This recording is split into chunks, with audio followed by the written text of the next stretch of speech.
Expert en santé publique, spécialiste des statistiques de la santé et de la démographie, membre des comités scientifiques de l'Institut Pasteur en Belgique et du Centre d'épidémiologie périnatale, auteur de nombreuses publications, enseignant invité pour des systèmes d'information sanitaire dans des universités, Samuel Ndame-Ebonge nous parle des problématiques autour des grossesses à l'adolescence et de la périnatalité. Au Cameroun, vous avez travaillé en collaboration avec le professeur de regrettée mémoire Monet Kosso. Quelle est la pensée que vous avez proposée aux décideurs pour une implémentation au Cameroun? Ah oui, c'est des souvenirs un peu lointains maintenant, avec le professeur Monet Kosso que j'ai eu la chance de côtoyer un petit moment au Cameroun après mes études. Nous avons mené un certain nombre de projets, comme j'ai pu aussi accompagner certains en Inde, au Népal, en Russie un tout petit peu, au Bhoutan, et après avoir travaillé plus récemment avec la coopération allemande, il y a en tout cas l'expérience du Cameroun m'a apporté beaucoup. On a essayé de m'expliquer le Cameroun, en ce moment-là je n'avais pas compris, je ne sais pas si j'ai compris plus aujourd'hui, mais un enjeu majeur et un élément que je puise, c'est une certaine réalité où il y a des compétences. On est un pays où il y a énormément de compétences, il y a des gens qui sont valables, qui sont capables. Il y a certains projets en tout cas qui m'ont laissé un peu sur ma faim, parce qu'il y a des réalités locales aussi qu'il faut connaître. Et donc, parmi les projets au sein de la fondation du professeur Monet Kosso, qui n'était plus ministre à ce moment-là, donc il avait terminé sa carrière politique, et avec l'équipe, on a travaillé notamment à la supervision des hôpitaux. La problématique des hôpitaux est capitale au Cameroun en matière d'accessibilité, accessibilité géographique, accessibilité financière, mais accessibilité culturelle aussi. On pourrait expliquer ces notions plus tard peut-être, mais les hôpitaux fonctionnent peut-être pas à leur niveau optimal, et pour plusieurs raisons. Des raisons qui sont très complexes peut-être à évoquer aussi ici, mais c'était un des volets, notamment le travail avec l'hôpital de Madagascar ou les nouveaux quartiers au pied de l'aéroport à Douala. Il y avait en tout cas la question épineuse à l'époque là de la sensibilisation autour du sida, la lutte contre le sida, la prévention de la santé autour de la question du sida, l'assainissement du milieu notamment pour éradiquer les nids de moustiques, pour lutter contre le paludisme. Mais un aspect important, c'était aussi la sensibilisation des étudiants par rapport à ces questions de santé et dans la formation par les pairs. C'était très enrichissant. J'ai pu discuter à l'époque avec les responsables de la santé communautaire, mais évidemment, je pense que l'ancrage local et la réalité du Cameroun à ce moment-là n'est pas la même aujourd'hui, mais il y a beaucoup de travail. Il y a énormément de travail, et un des éléments ou de l'apport le plus valorisé encore aujourd'hui, je sais, c'est tout ce qu'on a mené autour des entreprises, notamment pour ce qui est de la prévention et la protection en milieu de travail. Il y a énormément de choses à faire sur ce point-là. Ça part de l'ergonomie, de la prévention médicale, du bien-être, la sécurité, notamment là où il y a danger, l'utilisation des engins, le port des casques, des lunettes ou des sièges de bonne qualité, parce que dans les ministères par exemple, on sait qu'il y a encore des chaises en bois où on est très très mal assis, ou des bancs qui ne sont pas vraiment des outils adaptés pour être efficace dans son travail.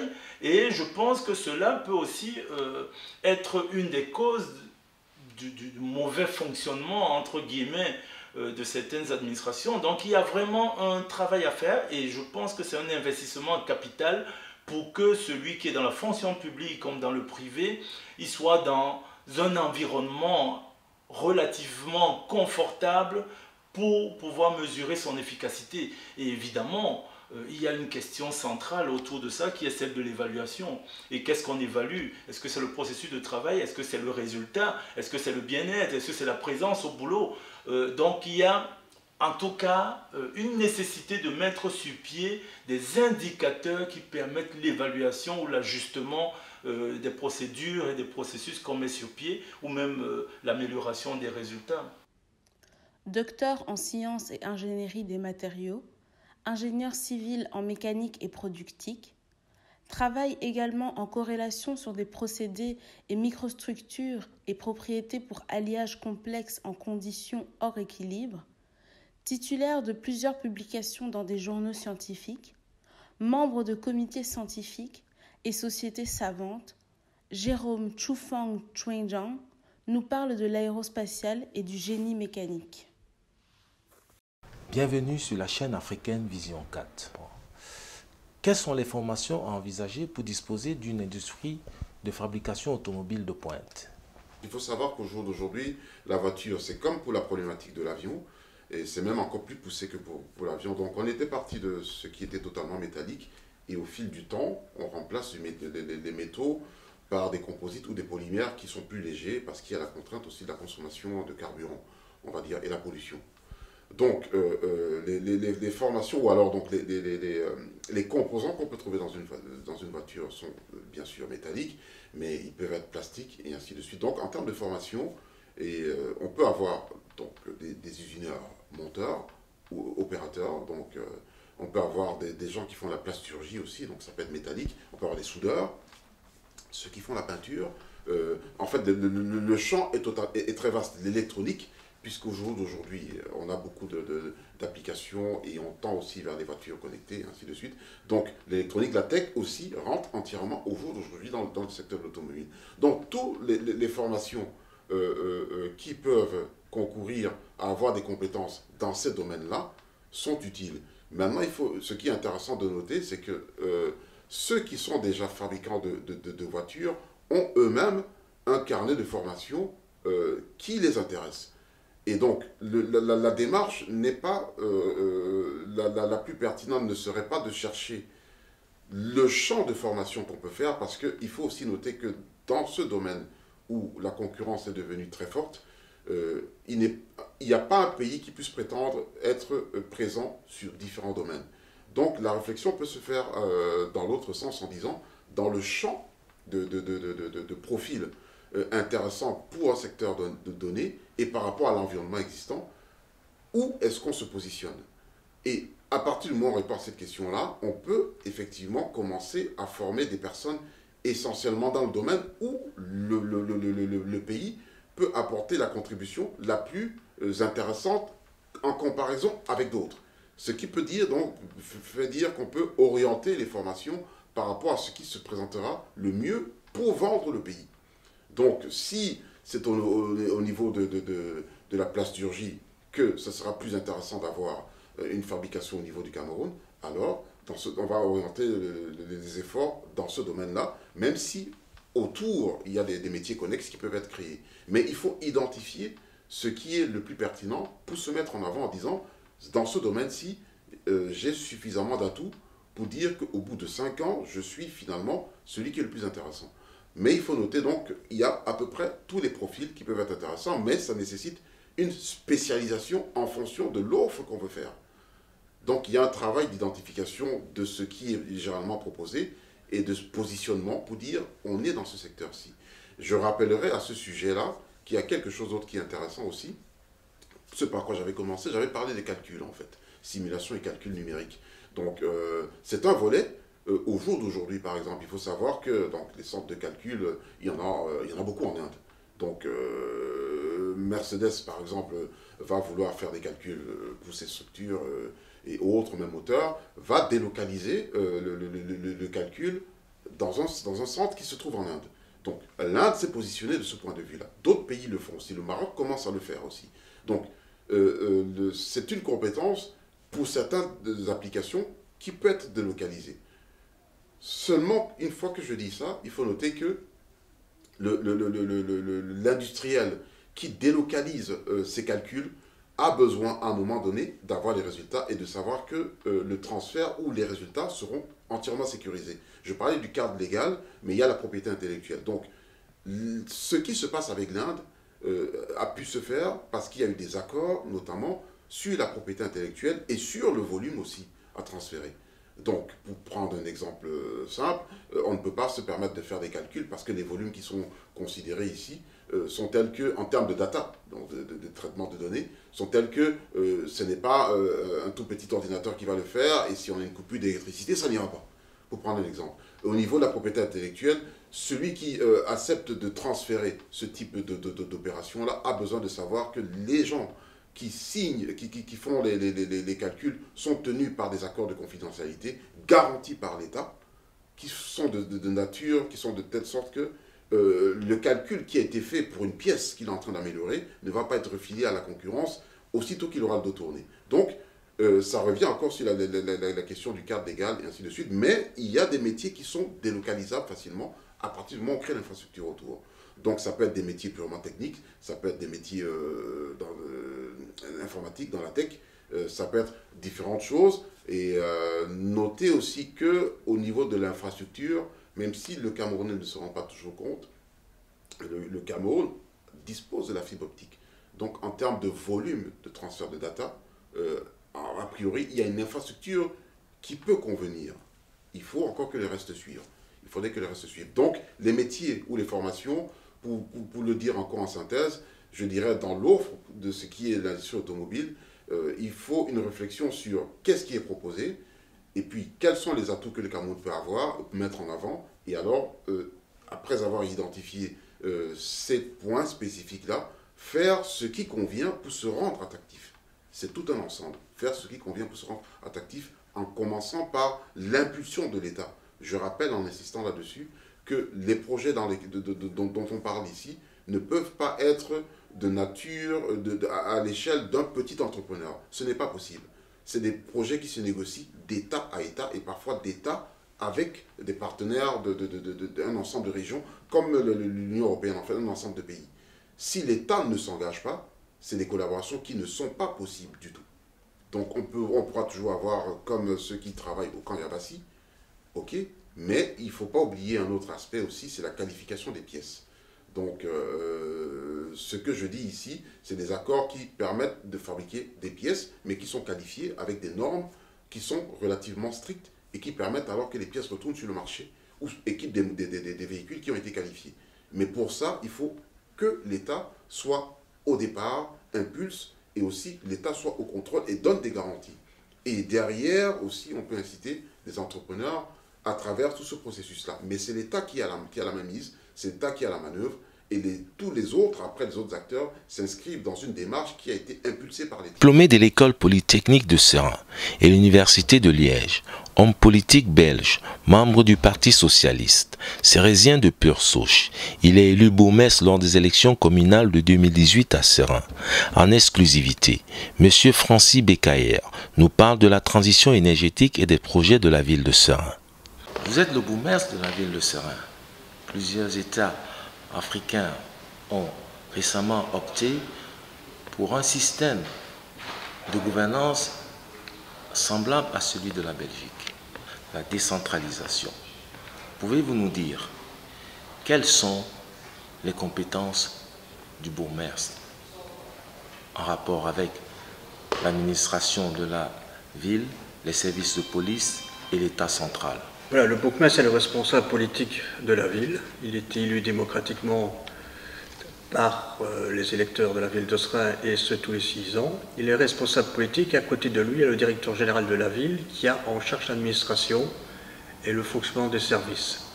Le bourgmestre, en fait, dépend bien évidemment du fédéral mais aussi des autres gouvernements pour des tas de matières. Mais il dépend aussi du gouverneur de la province, notamment pendant la crise Covid, le gouverneur de la province prenait des arrêtés que nous devions appliquer sur le territoire de la ville.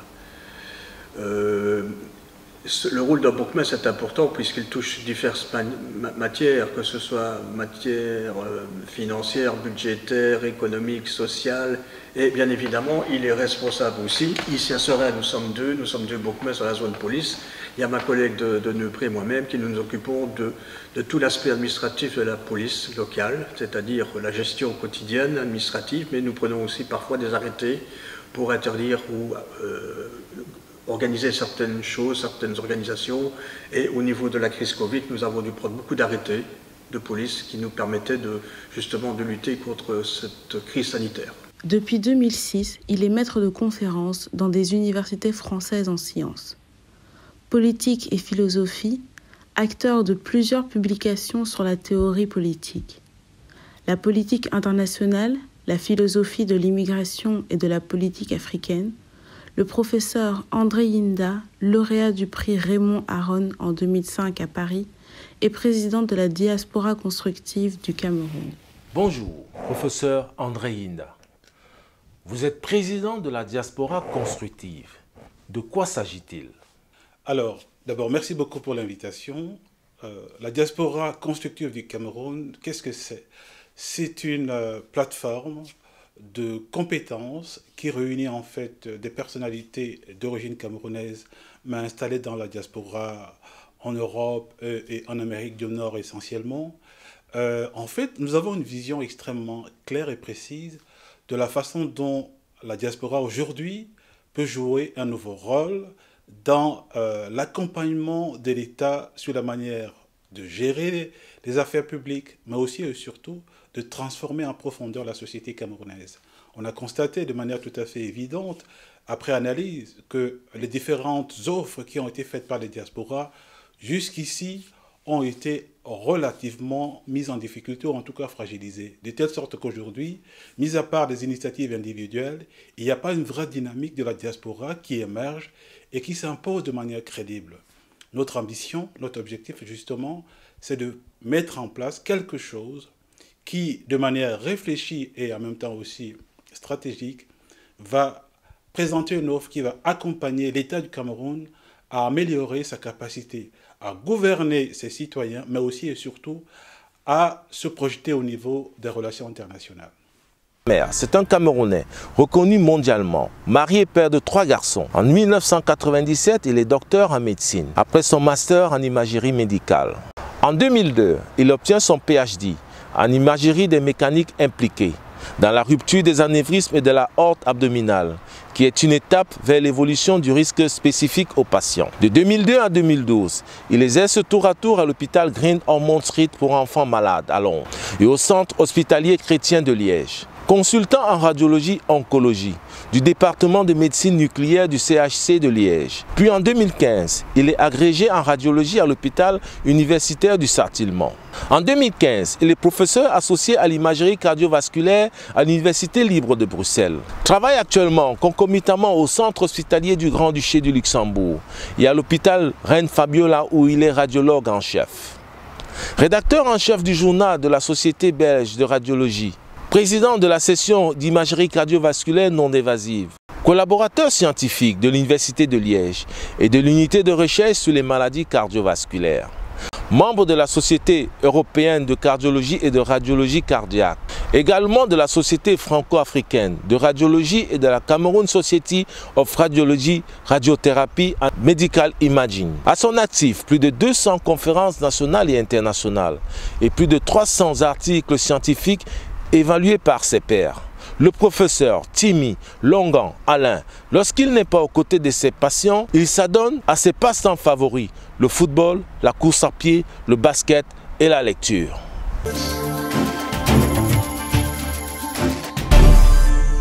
Professeur, vous avez souvent traversé la Méditerranée pour vous rendre au Cameroun. Vous avez été invité en 2017 à l'université de Yaoundé 1 et à l'université des Montagnes. Quel est le bilan que vous dressez de l'imagerie médicale au Cameroun et quelles sont les solutions pour améliorer les différents services d'imagerie médicale? Concernant spécifiquement votre question, le Cameroun n'est pas, je pense, le premier pays ou le seul pays dans lequel on souffre de problèmes de sous-équipement, notamment en imagerie. C'est un problème qui est récurrent et auquel beaucoup d'États africains notamment sont soumis. Bon, il existe des solutions, hein, et ces solutions sont globalement du côté de la gouvernance et de la planification. Donc il faut planifier, et je crois savoir que le gouvernement camerounais a un plan auquel il se tient avec plus ou moins de bonheur et avec plus ou moins de retard pour ce qui est de l'équipement de ces différents hôpitaux en imagerie. Alors une autre possibilité, bien entendu à côté de ça, est la réalisation d'investissements privés.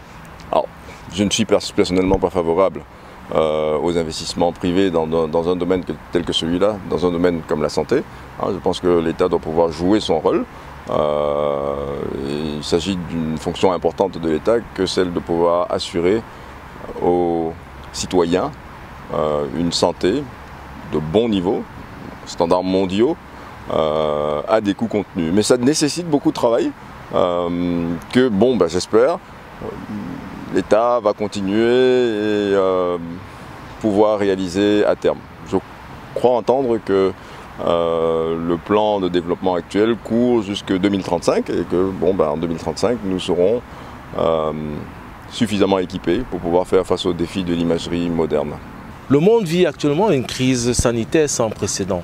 Comment avez-vous vécu l'avènement du coronavirus et qui a déjà fait plusieurs victimes en Europe? Écoutez, l'avènement du coronavirus, ça a été une surprise qui n'en est pas une, à vrai dire. Je crois savoir que tous les experts s'accordaient à dire qu'une pandémie guettait. Et les mêmes experts d'ailleurs s'accordent à dire que d'autres pandémies viendront. Malgré tout, on n'y a pas prêté grande attention. On avait déjà eu l'alerte précédente avec le SARS, qui est un cousin de l'actuel coronavirus, de la même famille des virus. On a également eu une petite alerte à l'échelle mondiale, mais certainement une vraie alerte à l'échelle africaine avec les virus d'Ebola en Afrique de l'Ouest, qui ont menacé d'être des pandémies mais qui sont restées assez localisées. Puis ce virus est arrivé. Voilà la pandémie que personne ne souhaitait, mais que tout le monde, en gros, était supposé devoir attendre. Et malgré tout, nous avons tous été surpris. Aussi bien les politiques que les spécialistes, les épidémiologistes et les médecins. Les réactions initiales n'ont pas été à la hauteur de l'événement. Et je ne dirais pas que beaucoup de victimes, ou bien que la plupart des victimes, sont dues à cette impréparation ou à cette surprise, mais un certain nombre de victimes de partout dans le monde sont liées à cette impréparation. Et c'est également le moment où on a découvert un petit peu partout l'incroyable dépendance que nous avions vis-à-vis d'une industrie qu'on a totalement délocalisée en Chine notamment pour les pays européens, mais également pour les pays africains. On a découvert une fantastique vulnérabilité de systèmes de santé que l'on croyait par ailleurs solides. Donc le maître mot est surprise. Alors, passer la surprise, il va falloir faire preuve d'inventivité et faire preuve de maîtrise pour pouvoir gagner le combat face au virus. Alors, certains pays se débrouillent un petit peu mieux que d'autres. C'est un véritable stress test pour les systèmes politiques maintenant et pour les systèmes de santé. Comment est-ce qu'on fait pour limiter la casse? Et comme la pandémie n'est pas terminée, donc le sujet est toujours à l'étude, mais moi en tant que médecin, un personnel médical, je regarde ça avec beaucoup d'attention et beaucoup de curiosité pour savoir exactement quelles sont les bonnes options qui sont prises à quel moment. Mais je ne sais pas si dans le décours de l'interview on pourra détailler ces options qui ont été prises. On peut regarder les modèles chinois, les modèles hongkongais, les modèles suédois et d'autres modèles encore, que sais-je.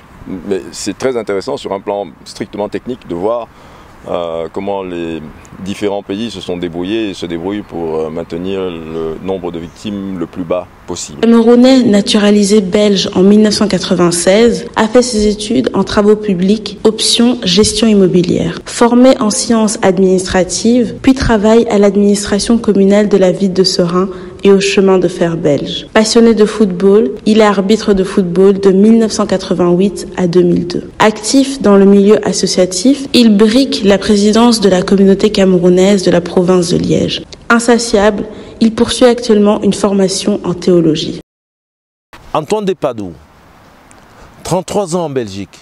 Vous avez fait partie de l'une des premières générations des Camerounais en Belgique. En effet, ça fait 33 ans que je suis en Belgique. Je suis arrivé le 15 novembre 1987 pour poursuivre ma formation en topographie et puis des études en travaux publics.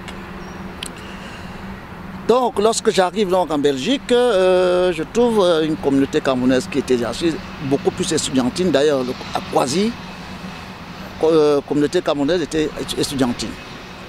Il y avait une belle organisation. On l'a nommé son éponyme l'OESCB, l'Organisation des étudiants et stagiaires camerounais de Belgique, qui était au demeurant bien structurée et que par la force des choses, voilà, ça a périclité quelques temps après. Mais en fait, la Belgique étant un pays, je vais dire, exsangue, néanmoins, cette communauté était subdivisée. Nous avions des entités dans des villes telles que Bruxelles, qui avait deux entités, puisqu'il y avait deux grandes universités, l'Université catholique de Louvain et l'Université libre de Bruxelles, l'ULB. Il y avait une entité sur Liège, une entité sur Namur, une entité sur Mons et une entité sur Louvain-la-Neuve. Mais voilà donc, vous savez, le milieu estudiantin est un milieu un peu particulier, trop d'intello dans la bande, disons-le comme ça. En 1989, des problèmes ont surgi dans cette communauté suite à une rumeur déjà, mais qui s'est avérée quand même que le chef de l'État venait en Belgique en visite officielle. Et alors les problèmes commencent à une réunion du comité des étudiants en faisant comprendre d'une manière verte, certains, à la réunion, que les bêtises ne peuvent pas tout avoir. C'est quelqu'un qui est sorti comme ça en pleine réunion. Bon, moi en tant qu'aîné dans la bande, j'ai essayé de calmer le jeu. Et ça s'est poursuivi jusqu'à ce qu'on a dû se réunir auprès de l'ambassadrice au mois de février. Et précisément, je crois que c'était le 14 février. Si je m'abuse, plus que la veille, lorsqu'on fêtait la fête de la jeunesse, c'était à la ville de Namur. On a eu une assemblée extraordinaire qui disait qu'il fallait destituer le président en place, élu, de notre association. Eh bien, il y a tellement eu du remue-ménage à cette réunion que moi j'ai dû intervenir parce que je rentrais justement d'un match de football, comme j'étais arbitre au football. J'ai rejoint l'assemblée extraordinaire. Ben, je leur ai demandé, je ne peux pas accepter que le président qu'on le démissionne parce qu'il n'a rien fait de grave, je ne vois pas le problème. Non, il y avait déjà des prémices d'un désordre qui nous a poursuivis jusqu'à aujourd'hui. Et les faits sont là.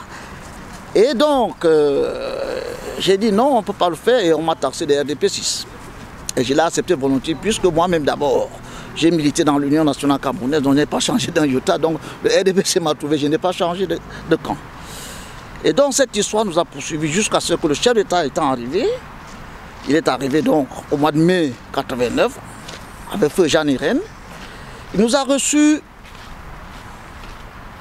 dans son hôtel, et là, on n'avait plus de représentants d'étudiants.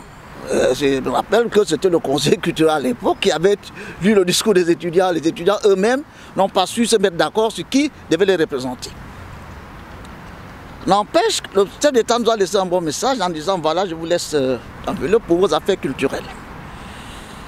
Et le ministre de l'Enseignement supérieur à l'époque aussi a laissé une enveloppe pour nos affaires culturelles, puisque dans notre organisation, nous avions souvent des fêtes culturelles dans diverses villes. Mais on avait une fête nationale, c'est là où on pratiquait toutes les danses camerounaises. Moi-même j'étais danseur. Et cet argent a été bloqué par feu ambassadrice à l'époque. Et jusqu'au moment où je vous parle, on ne sait pas à qui on avait remis cet argent. Kaïkaha, on a essayé de maintenir l'organisation autant que faire se peut jusqu'en 1994, oui, 94. Si bien que c'est la dernière fois qu'on a dû faire vraiment une activité communautaire nationale. Et en 1995, l'association est morte. Voilà, et il y a toute une jeunesse qui est arrivée par après, je vais dire, l'année 2000, pour essayer de remettre un peu l'organisation en place, mais peine perdue. Maintenant, on se retrouvait avec une structure où, au départ, déjà en 1990, quand il y a le multipartisme, on a commencé à sentir des divisions. Ça a commencé par des petites réunions tribales, des sorties de tel village, de tel village, et ça allait crescendo jusqu'aujourd'hui. Et c'est ça qui a commencé à mettre même de vivre ensemble. Nous on a ressenti, si en Belgique, moi j'ai ressenti, je suis un ancien.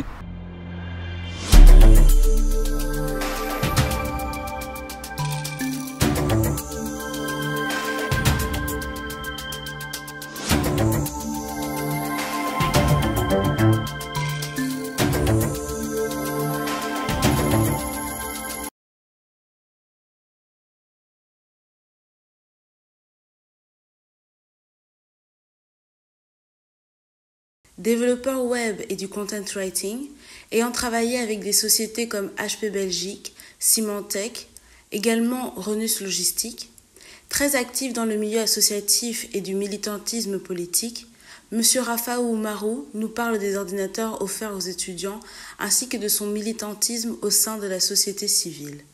Bienvenue sur la chaîne africaine Vision